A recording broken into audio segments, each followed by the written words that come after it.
जय हिंद साथियों, मैं प्रकाश पाटीदार स्वागत करता हूं आप सबका फिर से एक बार कल्याणी आईएएस एकेडमी के इस ऑनलाइन प्लेटफॉर्म पर। दोस्तों, पिछले वीडियो में हमने माध्य, माध्यिका और बहुलक केंद्रीय प्रवृत्ति को ज्ञात करना सीखा था। मीन, मीडियन, मॉड के हमने अलग अलग वीडियोस बनाए हैं, वीडियो अपलोडेड हैं जिसमें आपने क्वेश्चन के सॉल्व करना, आंसर करना देख लिए होंगे। उम्मीद है वो क्वेश्चन आपको समझ में आ गए होंगे। दोस्तों, तो आज का जो टॉपिक है, आज का जो अगला हमारा टॉपिक आ रहा है कंटिन्यूटी के अंदर, विचरणशीलता की माप। दोस्तों, सांख्यिकी का जो अगला टॉपिक है विचरणशीलता की माप, इंग्लिश में उसको हम कह पाएंगे वेरिएंस। तो वेरिएंस हम पढ़ने जा रहे हैं, विचरणशीलता की माप हम लोग पढ़ने जा रहे हैं। ठीक है दोस्तों, माध्य, माध्यिका और बहुलक जो थे वो तीनों ही टॉपिक केंद्रीय प्रवृत्ति के अकॉर्डिंग दिए हैं, मतलब कहीं ना कहीं सेंटर को रिप्रेजेंट करते हैं। दोस्तों, कुछ आंकड़े हमें दिए थे, हमने माध्य ज्ञात किया। माध्य क्या आता है, कहीं ना कहीं सेंटर को रिप्रेजेंट करता है, केंद्र को बताता है, इसलिए वो है केंद्रीय प्रवृत्ति की माप। तीनों ही में वही था। ठीक है, माध्य में भी देखेंगे तो वही आएगा, माध्यिका देखेंगे तो सेंटर पॉइंट माध्य, मीडियन को बताएगा। और अगर बात की जाए दोस्तों बहुलक की, तो बहुलक भी कहीं न कहीं जुड़ा हुआ है सेंटर से। बहुलक मतलब कि ऐसा आंकड़ा जो बार बार आता है, तो कहीं ना कहीं बिलोंग वो किसको रिप्रेजेंट करेगा दोस्तों, वो केंद्र को ही रिप्रेजेंट करने वाला है। टॉपिक जो है आज हमारा है विचरणशीलता की माप। तो दोस्तों, विचरणशीलता की माप क्या होगी, विचरण किसे कहेंगे या प्रसरण किसे कहेंगे, तो परिभाषा देखते हैं दोस्तों कि परिभाषा हमारे पास ये है। परिभाषा की बात की जाए दोस्तों कि विचरणशीलता की माप, विचरणशीलता किसको कहेंगे, वेरिएंस किसे कहा जाएगा। तो दोस्तों, विचरण या प्रसरण, विचरण या प्रसरण वह माप है, वह वैल्यू है जो क्या दर्शाती है कि दिए गए आंकड़े कितने बिखरे हुए हैं। दोस्तों, बिखरे हुए हैं। मैं फिर बता रहा हूं आपको, केंद्रीय प्रवृत्ति में हमने सीखा था सेंटर को फाइंड करना, जिसमें आता है मीन, मीडियन और मॉड। अब दोस्तों, अगर हम मीन की बात करें तो वो कहीं ना कहीं सेंटर को रिप्रेजेंट करेगा, और उस सेंटर से प्रत्येक आंकड़ा कितना वेरी करता है वही होगा हमारा विचरणशीलता की माप, वेरिएंस। बात समझ में आ रही है दोस्तों, क्या होगा ये यही बताएगा कितना बिखरा हुआ है आंकड़ा, जो है वो कितना दूर है, कितना डेविएशन शो कर रहा है। ठीक है दोस्तों, यदि सभी आंकड़े समान हैं, है ना दोस्तों, अभी जब प्रश्न हल करेंगे तो और आसानी से ये चीज़ समझ में आ जाएगी। डेफिनेशन की बात हम कर लेते, क्योंकि हो सकता है कि विचरणशीलता के ऊपर हमें टिप्पणी लिखने का पूछा जा सकता है, प्रश्न आ जाए कि विचरणशीलता के ऊपर टिप्पणी लिखिए, तो हमें क्या लिखना है, यदि सभी आंकड़े समान हो तो प्रसरण का मान क्या होगा दोस्तों, 0 होगा। ये जो विचरण या वेरिएंस की बात हम कर रहे हैं वो क्या होगा दोस्तों, 0 होगा। आंकड़े क्या हैं, समान हैं। या अगर प्रसरण का मान कम है तो आंकड़े क्या हैं दोस्तों, माध्य के पास हैं। विचरणशीलता जो हम ज्ञात करेंगे दोस्तों, अभी वो किसको बेस मानकर करेंगे, माध्य को बेस मानकर, मीन को बेस मानेंगे, और वेरिएशन फाइंड करेंगे सभी आंकड़ों के लिए, जिसे हम कहेंगे, क्या कहेंगे दोस्तों, उसे हम कहेंगे डेविएशन। ठीक है दोस्तों, डेविएशन या वेरिएंस कह सकते हैं। देखिए, आदर्श विचलन की बात की जाए, अगर हमें आदर्श विचलन ज्ञात करना है तो आदर्श विचलन के लिए, वेरिएंस के लिए फॉर्मूला होगा दोस्तों यहाँ पर समेशन। ये है समेशन, मैंने बताया था। ठीक है, जब हमने माध्य ज्ञात किया था, समेशन मतलब होता है कुछ आंकड़ों का योग। कौन से आंकड़े दोस्तों, यहाँ पर एक हमारे पास कॉलम आएगा, जिस कॉलम के अंदर हमारे पास xi minus x bar upon square करेंगे इसका, xi माइनस एक्स बार। ठीक है, और डिवाइड करना है हमें n, ये जो है इसको हमें स्क्वायर करना है, ऐड करना है, डिवाइड करना है n से, तो हमारे पास आ जाएगा दोस्तों वेरिएंस। ठीक है, अब ये सब चीज़ें क्या है, xi क्या है, x बार क्या है ना, तो वो हम देख लेते हैं। xi है आईवा आंकड़ा। अब ये आईवा क्या मतलब होता है इसका, आईवा मतलब जो डेटा हमें, जो आंकड़े हमें दिए हैं, 1 2 3 4 5, जो भी नंबर का आंकड़ा हम ले रहे हैं वो, है ना दोस्तों। सपोज कीजिए कि 2 5 7 8 10 ऐसे कुछ आंकड़े हैं, तो ये कौन सा है, ये x1 हो गया, ये x2 हो गया, डिवाइड करेंगे तो ये xi वहाँ, ऐसे ये xi नंबर का है आंकड़ा, xi हम लेंगे n आंकड़ों की संख्या, सपोज करो 1 2 3 4 5 हमारे पास डेटा है, तो n की वैल्यू हमारे पास यहाँ 5 हो जाएगी। ठीक है दोस्तों, अब बात आती है तीसरे नंबर की, x बार क्या चीज़ है? तो x बार क्या है? माध्य या मीन है। मीन मतलब कहने का हमें इन सब का क्या निकालना है दोस्तों? मीन फाइंड करना है। किसके लिए? स्टैंडर्ड वेरिएशन के लिए, वेरिएंस निकालने के लिए, है ना। विचरण निकालने के लिए हमें x बार निकालना है। x बार निकाला, हर एक डेटा में से उसको माइनस किया, स्क्वायर करा, एक कॉलम बनाया, सबको ऐड किया और डिवाइड कर दिया टोटल फ्रीक्वेंसी से, है ना, बारंबारता के योग से। तो हमारे पास क्या आ जाएगा दोस्तों? हमारे पास आ जाएगा विचलन। ठीक है, विचलन या वेरिएंस आ जाएगा। बात हमको समझ में आ गई होगी दोस्तों। तो ये आ गया विचलन। ठीक है दोस्तों, विचलन। लेकिन पर्टिकुलर जो आपका लेसन है, ठीक है दोस्तों, इसमें क्या आता है? स्टैंडर्ड वेरिएशन, स्टैंडर्ड डेविएशन पूछा जाता है, स्टैंडर्ड मानक विचलन।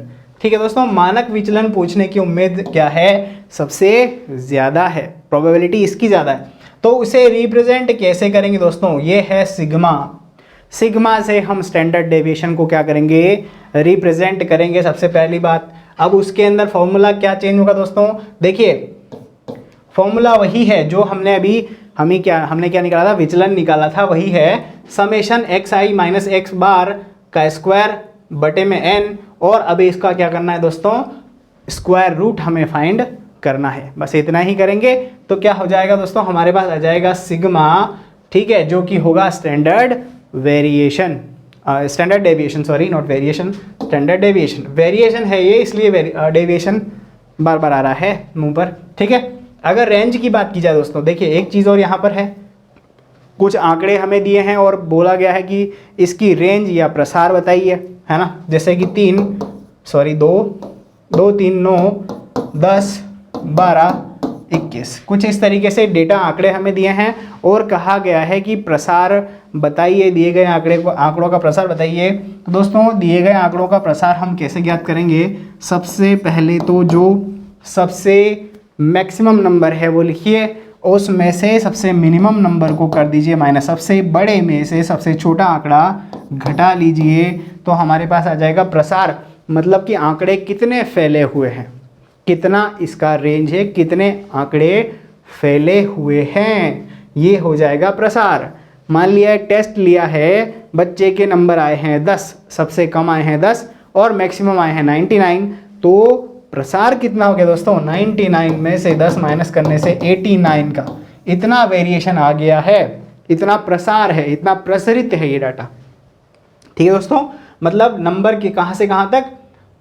10 से 99, मतलब 89 के प्रसार के अंतर्गत है। मतलब इतना पढ़ाई का क्या है दोस्तों, इतना इम्बैलेंस है। मतलब कि एक बच्चे को तो 99 मार्क्स आ गए, एक बच्चे को 10 ही मार्क आए। तो ये बताता है प्रसार या रेंज। ठीक है दोस्तों, ये बताता है प्रसार या रेंज। बात करते हैं सवाल की। सबसे पहला प्रश्न आसान प्रश्न है, 3 नंबर के लिए भी आ सकता है, कभी पूछा जा सकता है। देखिए 2 4 6 8 10 12 14 के लिए प्रसार ज्ञात कीजिए। ठीक है, प्रसार ज्ञात कीजिए। अभी जो मैंने बताया था आपके उदाहरण दिया है, हल में लिखेंगे, दिया है आंकड़े दोस्तों लिख दिए हैं हमारे पास 2 4 6 8 10 12 और 14 14। ठीक है, हमें निकालना है प्रसार या फिर रेंज हमें निकालना है। तो प्रसार कैसे लिखेंगे? सबसे बड़ा आंकड़ा लिखता हूं मैं, सबसे बड़ा आंकड़ा। ठीक है, सबसे बड़ा आंकड़ा निकालता हूं, माइनस करूंगा सबसे छोटा डेटा, सबसे छोटा आंकड़ा। ठीक है, माइनस करना है दोस्तों। 14 हमें दिख रहा है उससे, और सबसे छोटा दिख रहा है 2, तो आंसर हमारे पास आ जाएगा 12। 12 क्या हो जाएगा दोस्तों? 12 हो जाएगा इसका प्रसार। ठीक है, रेंज हो जाएगी, दिए गए आंकड़ों का प्रसार या रेंज कितनी होगी दोस्तों? 12।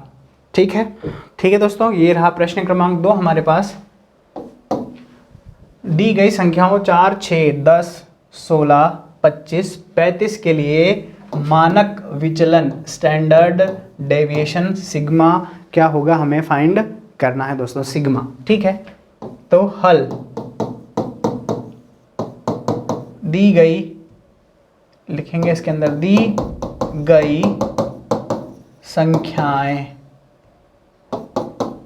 या आंकड़े भी लिख सकते हैं दोस्तों। हमें बनानी है एक टेबल। ठीक है, स्टैंडर्ड डेविएशन के लिए हमें क्या करनी है दोस्तों, एक टेबल ड्रॉ करनी है जिसके अंदर जो आंकड़े दिए हैं उनको हम x लिखेंगे, x के फॉर्म में लिखेंगे। तो 4, 6, 10, 16, 25 और 35। ठीक है दोस्तों, ये तो हमारे पास क्या हो गए, ये हमारे पास हो गए x जो आंकड़े हैं वो।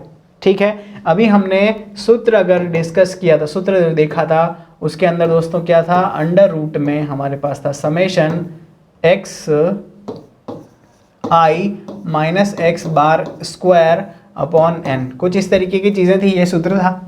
ठीक है, सूत्र अभी हमने देखा था। तो ये चीज़ें हमसे पूछी गई थी, जहाँ पर x i है, i वहाँ आंकड़ा i कोई सा भी ले लेंगे, x बार क्या होगा दोस्तों, इन सब का माध्य। ठीक है, माध्य लेंगे, x बार माध्य है, और n जो है कैपिटल दोस्तों वो है फ्रीक्वेंसी, वो है बारंबारता, आंकड़ों की बारंबारता। ठीक है, तथा बारंबारता, यहाँ लिख देता हूँ बारंबारता n इक्वल हो जाएगी कितनी, यहाँ पर 1 2 3 4 5 एंड 6, 6 आंकड़े हमें दिए हैं दोस्तों, 6। ठीक है, देखिए अब हमें सबसे पहले तो क्या करना है दोस्तों, हमें निकालना है x माइनस एक्स बार कॉलम चाहिए दोस्तों, x माइनस एक्स बार कॉलम यहाँ पर चाहिए। देखिए स्क्वायर बाद में करेंगे और बाद में करने के बाद समेशन निकालेंगे। सबसे पहले तो हमें ये निकालना है, ये एक्स आई माइनस एक्स बार। ठीक है दोस्तों, तो x बार हम निकालेंगे, उसके लिए x बार निकालेंगे तो हम क्या कहते हैं दोस्तों, समेशन x अपॉन n लिखते हैं, आंकड़ों का योग बटे आंकड़ों की संख्या से हमें निकालना है माध्य। ठीक है दोस्तों, माध्य निकालना है सबसे पहले। तो देखिए यहाँ पर माध्य क्या हो जाएगा, सबको जोड़ लेंगे। अगर सबको जोड़ेंगे यहाँ दोस्तों समेशन, अगर x की बात की जाए, देखिए यहाँ गलत हो गया है, यहाँ पर 36 लिख दिया गया, 35 है ना, दिया गया आंकड़ा 35 था। ठीक है दोस्तों, देखिए 6 और 4 10 और 6 16 और 5 21 और 5 हो जाएगा 36। ठीक है दोस्तों, 26, 21 और 5 26। ठीक है, तीनों तो 5 और 2 हो जाएगा हमारे पास 7 8 और 1 9 96। ठीक है दोस्तों, समेशन x कितना होगा यहाँ पर 96। ठीक है दोस्तों 96, और आंकड़े कितने हैं टोटल हमारे पास, आंकड़े हैं 6।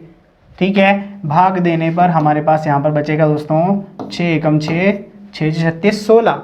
ठीक है दोस्तों, तो अब क्या करना है, ये जो आपके पास माध्य आया है इससे हमें एक अगला कॉलम बनाना है, अगला एक कॉलम बनाना है दोस्तों। कैसे करेंगे, देखिए एक्स आई माइनस एक्स बार का कॉलम बनाने के लिए क्या करेंगे, देखिए एक्स बार की जगह 16 रखेंगे, और सबसे पहला आंकड़ा क्या है दोस्तों, हमारे पास 4 है, तो घटाने पर हमारे पास कितना बच जाएगा, यहाँ पर 10 है ना, तो यहाँ पर आ जाएगा माइनस का 10, यहाँ पर आ जाएगा माइनस का 4।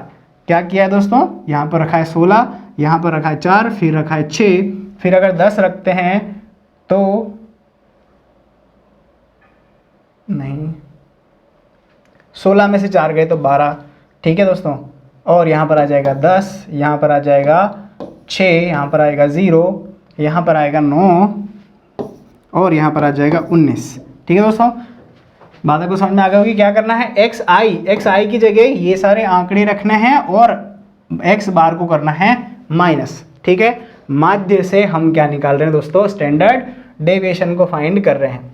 ठीक है दोस्तों, ये आपको समझ में आ गया होगा। अब हमें क्या करना है, कॉलम बनाना है दोस्तों, एक्स आई माइनस एक्स बार और इसका स्क्वायर, ब्रैकेट लगाकर हमें लगाना है स्क्वायर, मतलब ये जो हमने फाइंड किया है इसका स्क्वायर कर लीजिए। 12 का स्क्वायर होगा 144, ये हो जाएगा 100, ये हो जाएगा 36, ये हो जाएगा 0 दोस्तों, ये हो जाएगा 9 9 ज़ा 81, और 19 का स्क्वायर कितना होगा 3। देखिए 19 का स्क्वायर करेंगे 9 एकम 9, 9 दूनी 18 और 8, 18 और 8 हो गए 26, दो, एक एकम दो और एक तीन, 361। ठीक है दोस्तों, 361 हो जाएगा। अब यहाँ हमें क्या करना है, समेशन निकालना है दोस्तों, एक्स आई माइनस एक्स बार स्क्वायर करेंगे इसका। ठीक है, एक्स आई माइनस एक्स बार, ये हमारा जो कॉलम है इसका हमें क्या करना है, ऐड करना है, सम निकालना है, सबको ऐड करना है। 6 और 4 10 और 11 और 1 हो जाएगा 12। ठीक है दोस्तों, यहाँ पर 4 और 3 7, 4 और 3 7 और 7 दूनी 14 और 1 15 और 6 हो जाएगा 21 और 1 22, है ना। देखिए यहाँ पर क्या होता है, 6 और 4 10 और 2 12, हासिल का 1 लगा था, 4 और 1 5, 5 और 3 हो गए, 5 और 3 8, 8 16 और 6 हो गए 16 और 6 हो गए 22, हासिल 2, 3 और 2 5, 6 और 1 7, 722 दोस्तों आ रहा है हमारे पास क्या, ये कॉलम। ठीक है, 722 कॉलम आ रहा है। अगर सिग्मा की बात की जाए दोस्तों, सिग्मा की बात की जाए तो वो होगा समेशन एक्स आई minus x bar square upon में एन। ठीक है, समेशन एफ भी लिखा जा सकता है, कोई दिक्कत नहीं है यहाँ पर। ठीक है दोस्तों, 722 अपॉन में क्या करना है, 6, अपॉन में लिखना है 6। ठीक है, देखते हैं भाग देने पर कितना बचता है। भाग देने पर आएगा 6 एकम 6। ठीक है दोस्तों, 6 एकम 6, 6 दूनी 12 और डिवाइड न जाने पर लगा देंगे यहाँ पर 0, ये हो जाएगा 6 3 18। ठीक है दोस्तों, 120.3 अंडर रूट के अंदर है। देखिए दोस्तों, 11 का स्क्वायर करने से 121 आता है, मतलब अप्रोक्स कितना आ जाएगा दोस्तों, 11। क्या आ जाएगा, स्टैंडर्ड डेविएशन, मानक विचलन। दिए गए आंकड़ों के लिए मानक विचलन कितना हो जाएगा दोस्तों, यहाँ पर 11। ठीक है, एक बार और मैं इसको रिवाइज कर देता हूँ, बहुत अच्छे से आपको एक्सप्लेन कर देता हूँ। सूत्र जो है दोस्तों, स्टैंडर्ड डेविएशन सिग्मा निकालने के लिए हमारे पास ये है। समेशन, इसको हम कहते हैं समेशन, मतलब कि एडिशन, योग, जोड़ना है। किस किस को जोड़ना है दोस्तों, एक्स आई में से एक्स बार क्या है यहाँ पर, माध्य है, मीन। घटाने के बाद इसका स्क्वायर कीजिए और इन सब डेटा को जोड़ लीजिए और भाग दे दीजिए किससे, एन से। एन क्या है यहाँ पर, सारे ही आंकड़ों का योग है ना। कितने आंकड़े हैं हमारे पास, 1 2 3 4 5 और 6 ही है, 6 ही है। अगर यहाँ बारंबारता दी होती दोस्तों तो बारंबारता को जोड़ लेते, बारंबारता को जोड़ना था।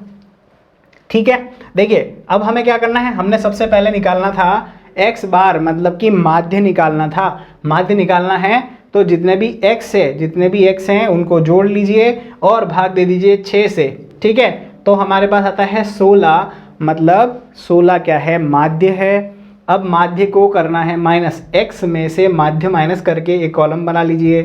ठीक है, अब यहाँ पर क्या आएगा दोस्तों, क्योंकि माध्य जो है वो बड़ा नंबर है और ये छोटा है, तो माइनस का 12, माइनस का 10, माइनस 6, 0, 9 और 19 ये आ जाएंगे। क्या आ जाएंगे दोस्तों, x माइनस एक्स बार आ जाएंगे। अब इस पूरे कॉलम का स्क्वायर करके एक नया कॉलम बना लीजिए, तो 144, 136, 0, 91, 361 और इस कॉलम को अगर जोड़ेंगे तो दोस्तों यहाँ पर आ जाएगा समेशन एक्स आई माइनस एक्स बार और इसका स्क्वायर। ठीक है, तो ये आ रहा है 722। देखिए हमारे पास जो सूत्र है अब उसमें रख देते हैं मान, सूत्र में मान रखेंगे तो यहाँ पर 722 अपॉन में रखना है 6, डिवाइड करने पर 120.3 होगा। ठीक है दोस्तों, वैसे 120 है और 11 का स्क्वायर करते हैं तो 121 आता है, 11 का वर्ग 121 आता है और ये 120 के पास है तो अप्रोक्स 11 क्या होगा दोस्तों, इसका स्टैंडर्ड डेविएशन हो जाएगा। ये हमारा प्रश्न नंबर 2 कंप्लीट होता है। चलिए दोस्तों, अगले प्रश्न पर पढ़ते हैं। प्रश्न क्रमांक 3 है हमारे पास, निम्न आंकड़ों के लिए मानक विचलन स्टैंडर्ड डेविएशन ज्ञात कीजिए। क्या डिफरेंस है।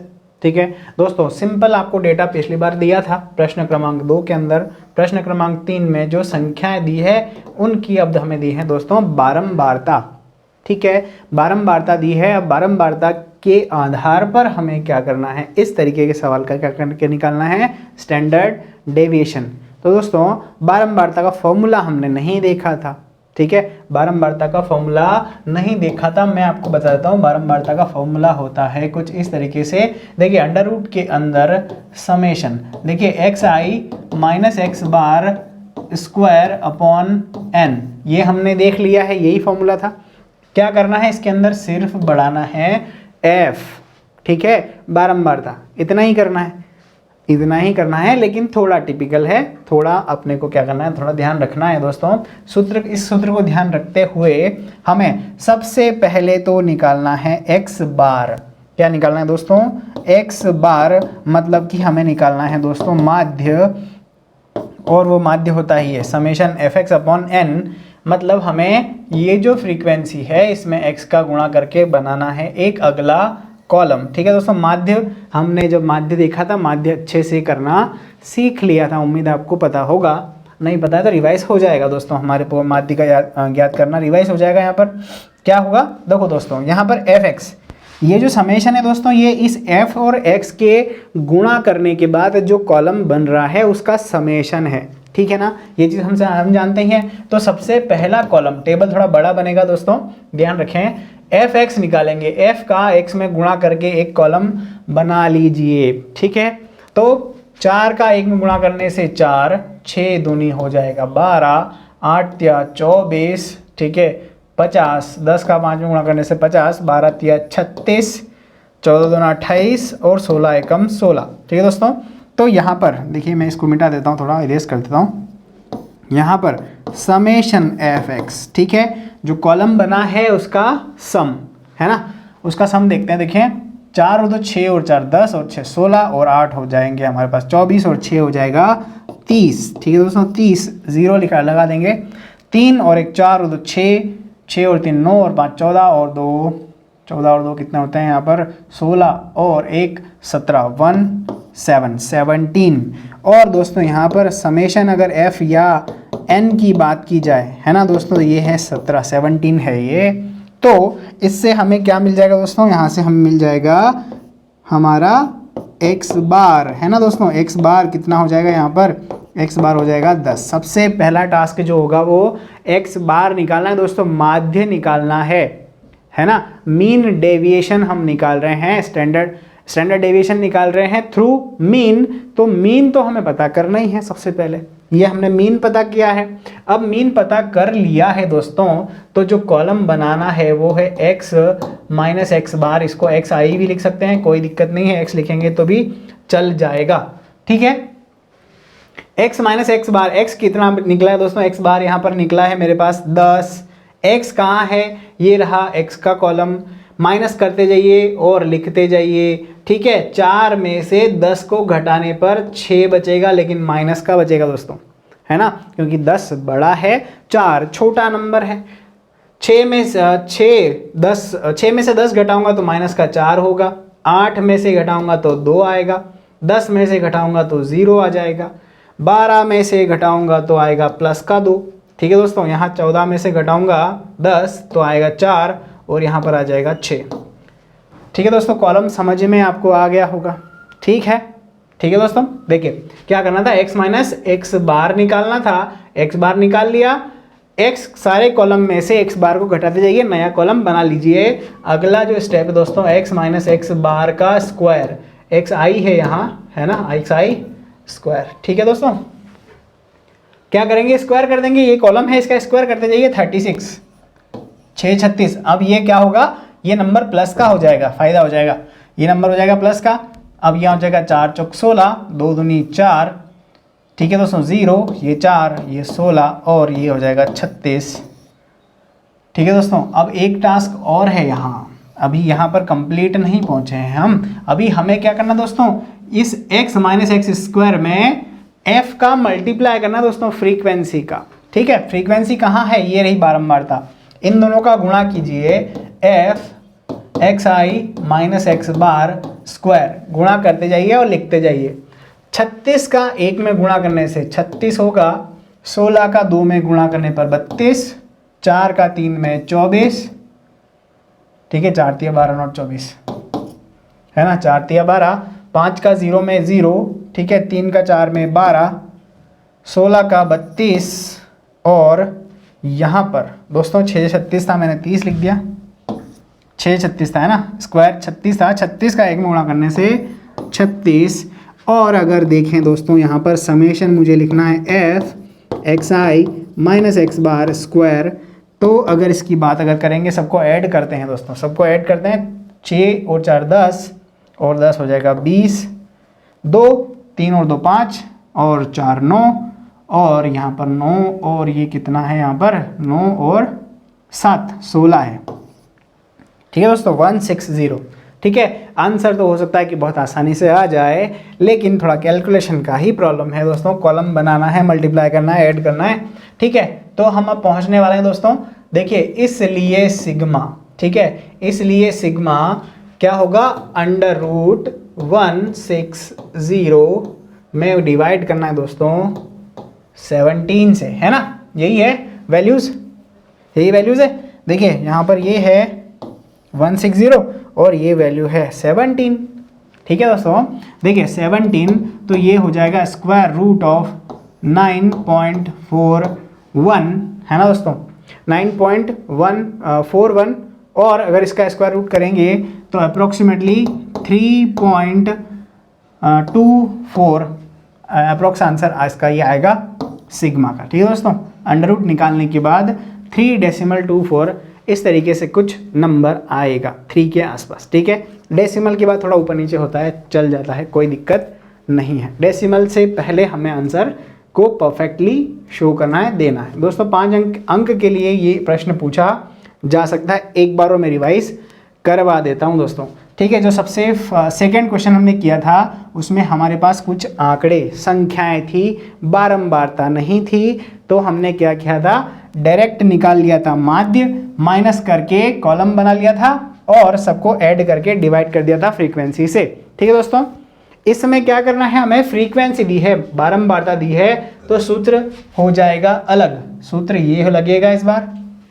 ठीक है, x माइनस एक्स बार का गुणा हमें f में करना है, मल्टीप्लाई f में करना है दोस्तों, यहाँ पर f में मल्टीप्लाई करना है। और इस फॉर्मूले के अकॉर्डिंग हमें कॉलम्स बनाकर क्या करना है दोस्तों, वैल्यूज फाइंड करनी है। ठीक है, तो सबसे पहले fx क्यों बनाया, fx बनाया x बार निकालने के लिए, x बार माध्य मीन निकालने के लिए, माध्य निकालने के लिए बनाया। वो कितना आया हमारे पास 10, तो अगला जो कॉलम बनेगा 10 माइनस एक्स होगा दोस्तों, सॉरी x माइनस 10, है ना, यहाँ पर क्या है ये x माइनस 10 है। तो 4 में से 10 माइनस करने से -6 आ जाएगा, फिर -4 आ जाएगा अगले में से, फिर -2, फिर 0, फिर 2, फिर 2, फिर 4 और फिर 6।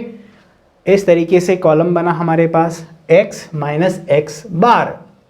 स्क्वायर करके अगला कॉलम बनाइए, सबका स्क्वायर कर लीजिए, अगला कॉलम बन गया यहाँ पर 6 का 36, 4 का 16, 2 का 4, 0, 2 दूनी 4, 4 चौक 16, 6 36।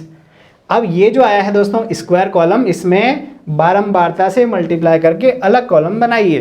ठीक है, ये कॉलम बनाया और इस कॉलम को कर लिया ऐड, तो हमारे पास जो रिक्वायर्ड था वो आ चुका है दोस्तों। यहाँ पर हम लिख सकते हैं कि सूत्र, है ना, स्टैंडर्ड डेविएशन फाइंड करने के लिए सूत्र हम लिख सकते हैं। सूत्र लिखा हमने ये और उसके अंदर वैल्यूज पुट की, तो आंसर आ गया 3 पॉइंट समथिंग वट एवर, थोड़ा ऊपर नीचे आ सकता है 19 20, एक बार आप देख लीजिएगा। ठीक है, कैलकुलेशन का मैटर है, पर इस तरीके से ये हमारा क्वेश्चन यहाँ पर हो जाता है कंप्लीट। सिमिलर टाइप के क्वेश्चंस और हल कीजिए दोस्तों। उम्मीद है वीडियो आपको पसंद आया होगा, लाइक और शेयर करना नहीं भूलें। थैंक्स फॉर वॉचिंग, बने रहिए कल्याणी IAS अकेडमी के साथ।